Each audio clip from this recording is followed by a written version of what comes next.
Halo semuanya, hari ini kita mau kupas tuntas sebuah kebijakan baru yang penting banget dari Kementerian Pendidikan. Kebijakan ini bakal mengubah cara sekolah mendapatkan dana mulai tahun 2026, jadi ini wajib banget kita pahami bersama. Oke, ini dia agenda kita. Kita mulai dari pengumuman besarnya dulu, terus kita bedah apa sih isi kebijakannya. Setelah itu kita cari tahu, kenapa ya kok sampai ada kebijakan ini, gimana cara kerjanya nanti di lapangan, dan yang terakhir, setelah ini semua, apa langkah selanjutnya? Yuk, kita langsung ke bagian pertama yang kayaknya paling ditunggu-tunggu nih, terutama buat Anda para kepala sekolah dan juga para guru. Apa sih inti perubahannya? Jadi pertanyaan utamanya kan simple. Ada perubahan besar apa soal pendanaan sekolah di tahun 2026?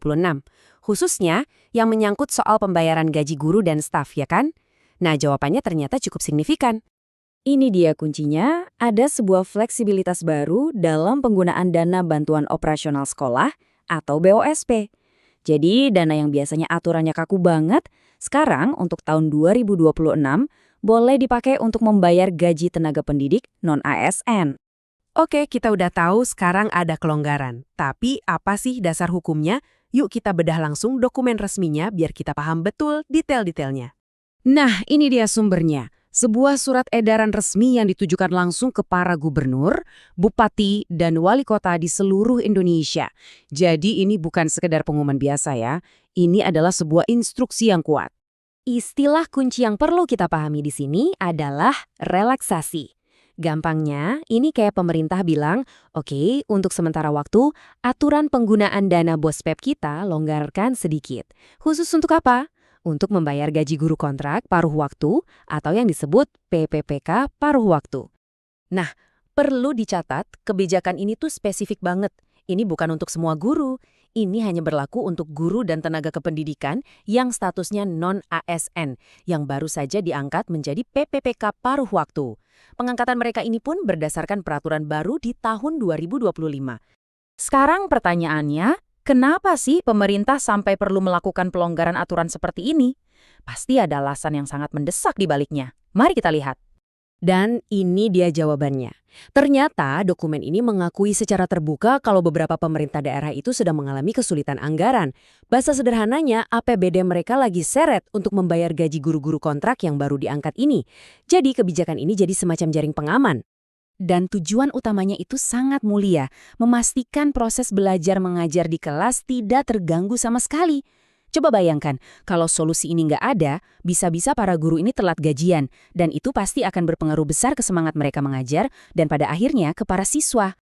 Oke, teorinya udah jelas. Sekarang gimana prakteknya di lapangan? Apa saja langkah-langkah yang harus dilakukan oleh Pemda dan juga sekolah untuk bisa menerapkan kebijakan ini?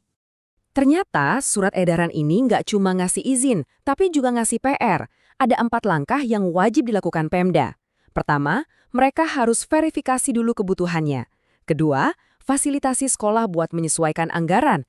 Ketiga, mereka wajib laporan penggunaan dananya. Dan yang keempat, yang paling penting, jamin bahwa kualitas layanan pendidikan tidak akan turun. Ini juga poin yang sangat penting buat para pengambil keputusan di daerah. Semua usulan relaksasi ini tidak bisa dilakukan lewat surat-suratan biasa. Semuanya harus diajukan secara online melalui portal resmi ini. Artinya, prosesnya terpusat dan bisa diawasi. Baik, kita udah bahas apa, kenapa, dan bagaimana. Sekarang pertanyaan terakhir, bagaimana pandangan jangka panjangnya? Apakah kebijakan seperti ini akan jadi hal yang permanen? Soal ini, dokumennya sangat tegas. Relaksasi pendanaan ini hanya sebuah jembatan. Sebuah langkah transisi yang berlaku spesifik untuk tahun anggaran 2026 saja. Jadi, ini bukan solusi permanen. Dan kutipan dari bagian akhir surat edaran ini seolah-olah memberikan pesan yang sangat kuat. Intinya, wahai pemerintah daerah, kami bantu untuk tahun 2026. Tapi setelah itu, Anda wajib berkomitmen penuh untuk menganggarkannya lewat APBD. Jadi tanggung jawabnya dikembalikan lagi ke daerah. Semua ini akhirnya membawa kita pada satu pertanyaan besar untuk direnungkan. Oke, solusi sementara ini memang bisa mengatasi masalah darurat di tahun 2026. Tapi pertanyaannya, apakah solusi tambal sulam seperti ini cukup untuk menjamin masa depan finansial yang benar-benar stabil dan aman bagi para pendidik kita di seluruh Indonesia? Nah, ini jadi pemikiran besar untuk kita semua.